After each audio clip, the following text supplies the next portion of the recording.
still takes 45 seconds for Pixar and Disney's logos to jerk each other off. Jeremy is able to create a worse version of his own running gag by making it unnecessarily sexual. Okay, fine. He found a way to sneak over to the other ship when no one was looking. The problem is, the ship he's hanging on to is alive and probably has feelings and so how does he hook on to another sentient vehicle's flesh without that guy knowing? Yeah, but Finn is tiny compared to that boat. Do you notice every time a bug hangs onto your leg? Finn, please respond. Over. Movie also airs and spending way too many opening minutes on characters we don't know. This is a silly thing to say, because most movies that aren't sequels devote their entire runtime to characters we don't know. Hey, Professor Z! This is one of those British spies we told you about. Yeah, this one we caught sticking his bumper where it didn't belong. Agent Leland Turbo.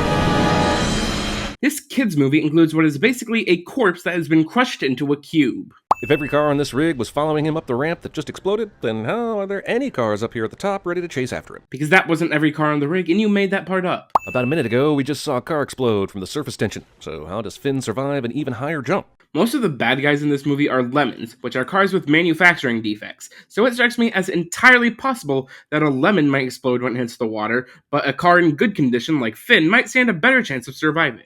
Finn's got all the cool spy gadgets, and that comes with the territory in spy movies. But if he could do this, why did he need to hitch a ride on a boat? He could have gone completely stealth mode underwater all the way up to the rig. Maybe there's a time limit on this sort of technology like there is in real life. Who can stop us now? Mater, Tow Mater, that's who. That moment when you realize Mater is the sequel's main character instead of Lightning. Okay, so I enjoy this movie, but I'm gonna have to agree with this.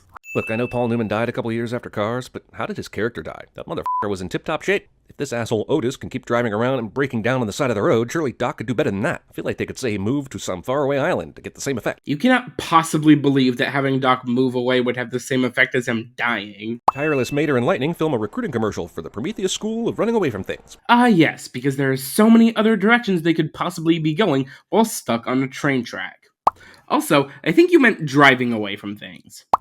Also, how could they have turned around while stuck on train tracks in the middle of a tunnel? This car offshoot of cow tipping raises more questions than it answers. Like, why is a sentient vehicle out in the pasture sleeping like an animal? Jeremy doesn't understand the difference between sentient and sapient. You're bringing Mater, right? You never bring him to any of your races. That's racist. Well played. Using a Cars song for this montage is a little too on the nose. The Cars rule. The Cars movies do not. Let's not confuse the two for younger generations. This might be a bit nitpicky, but I feel like I wouldn't be doing my job properly if I didn't point out that this is actually a cover of that Cars song by Weezer. Also, this is a relationship song, or likely a breakup song, wherein the singer says, "All I want is you," to a girl or boy he's in love with. But this is a travel montage, making the song choice even more confusing. Because as we all know, the song is only allowed to be featured in a movie if it directly correlates with what is happening on screen. Everyone on this plane is asleep except Lightning and Mater, and they're awake because they're watching Japanese Ninja Warrior for Cars, I guess? This movie is so f***ing offensively terrible, Jesus. I don't know about offensively terrible. I would just say that it's just regular bad. Lightning McQueen is on a giant billboard here, but no one recognizes him driving the common streets among the normals. I'm just gonna go ahead and refer you to this video of Henry Cavill standing under a giant poster for Batman v Superman while wearing a Superman shirt and not getting recognized. In fact, here's Lightning McQueen in a store dedicated to merchandise about him, yet he is still unmobbed. Jeremy conveniently cuts this scene right before this guy recognizes Lightning. American is here tonight to pass it to you. Why would some important spy be happening here, in the preamble to the big race? Why isn't this exchange happening somewhere that's secluded? Is it so there will be a hilarious mix-up with Mater where he becomes relevant to the story? Those thugs down there were on the oil platform. If they see me, the whole mission is compromised. No. Even further reason why no top-secret exchanges would be happening in public places like this. I think it's actually fairly common for spies to do stuff like this in crowded areas where everybody is focused on something else. As long as you're careful, you'll probably be fine. I mean, I say that, but I'm not a spy, nor do I know any spies, so I can't really attest to the legitimacy of that statement, but it's not like any actual spies will be able to contradict me without blowing their cover, so I'm probably okay. I refuse to believe Hong Kong's bathroom door symbols for gender are this vague. This is Tokyo, not Hong Kong. In fact, this entire section of the movie is just so aggressively Tokyo that I don't understand how you could possibly fuck this up. No offense to your makes and models, but you guys break down harder than my cousin Betsy after she got left at the altar. What the? The American spy thinks it's a good idea to attach a super valuable thing to some random rusty-looking jackass. When she starts giggling, prepare to be squirted. This is the exact same thing that happened to me the last time I visited a porn set. Cool. A Volkswagen Common Gear has no radiator. Well, of course it doesn't. That's because it's air cooled. Yep, The spies came up with passphrases that are easily answered by anyone with knowledge of cars. While I do agree that it's dumb that the spies just decided to use a fact as their passphrase, it's implied that this isn't super common knowledge and that Mater only knows about it because of his expertise. All in all, making its debut tonight is the required fuel. Again, and I do think this is worth seeing twice. How do you force cars to race on your new fuel without giving them time beforehand to test it out? You don't know that didn't happen. Karate demonstration. Mater's stupidity is kind of a liability for this movie. It works in small doses, but this is cringeworthy and generally insulting. Yeah, sorry Cars 2 fans, but I'm gonna have to agree with this one as well. Don't need your help. I don't want your help. Movie rips off the telling off of Encino Man from Encino Man, which basically ripped off the shooting of Old Yeller from Old Yeller, which basically ripped off the Abraham Isaac story from the Bible, which basically... Jeremy debunks his own stock sin by pointing out that everything is inspired by something. The presence of the TSA implies that 9/11 happened in the Cars universe. Finn McMissile, British intelligence. Told Mater, average intelligence. Mater grossly overstates his intelligence. Also, Mater mistakenly believes British folk, in general, have a high intelligence. Though in his defense, this was a decade or more before the Brexit vote. Who are you with? FBI? CIA? Let's just say I'm AAA affiliated. Seriously, if Mater were even a tiny bit not dumb, this movie couldn't exist. Though, in his defense, the British intelligence agents in this movie are basically just as much to blame, since they actually think Mater is a secret agent most of the film. Those last three sins are, in order, two really funny jokes, and then a pretty good point, so I will be removing a sin for each of them. Hang on.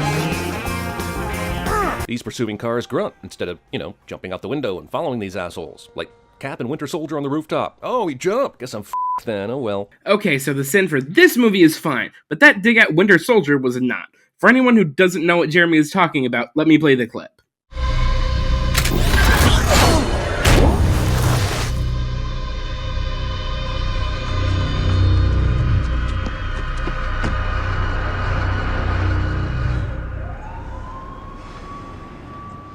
The big difference here is that the Lemons can still see Finn and Mater, while Steve had no idea where Bucky went, and it would be dumb to just pick a random direction and start running.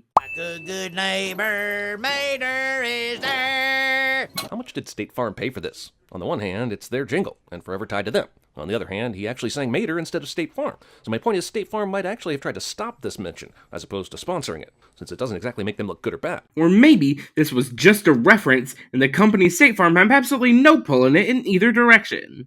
Also, on the topic of insurance, I would just like to take a moment to address something. When I was looking through the comments on the Sins videos for both of the Cars movies I've done so far, I kept seeing the same goddamn joke about, do the cars in this movie have car insurance or life insurance?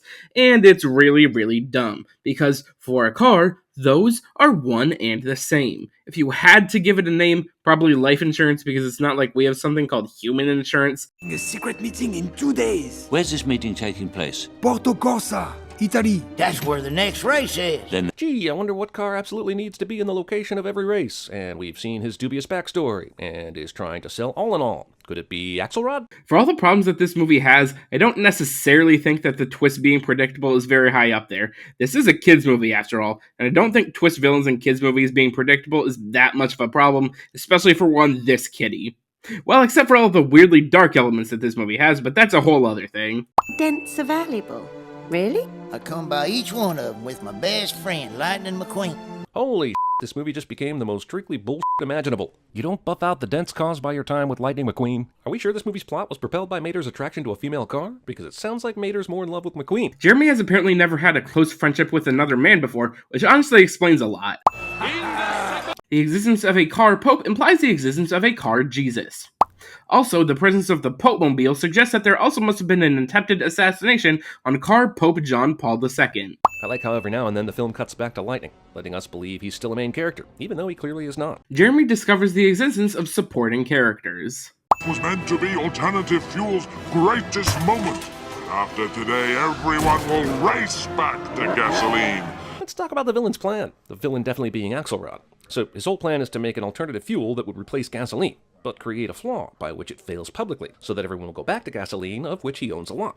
But why do this? If everyone was already using gasoline, wouldn't they buy your oil anyway? Or are there many different kinds of alternative fuel out there besides all in all? And he's hoping that its failure will be a black eye for all alternative fuels. But it doesn't make sense either, since the other fuels aren't exploding. Another really good point about this movie. London, Mater. Inside Big Bentley. Big Bentley. This isn't a sin, but I just wanted to point out that when I saw this movie when I was a kid, this part made me think that Big Bentley was the actual full name of Big Ben. I shouldn't be saying this at all, but I hope you win today. Movie thinks that if it makes Axelrod say this, we'll believe he's not the bad guy. And I'm telling you right now, you had no chance in hell, movie. Well, it worked on kids, which again is the point here.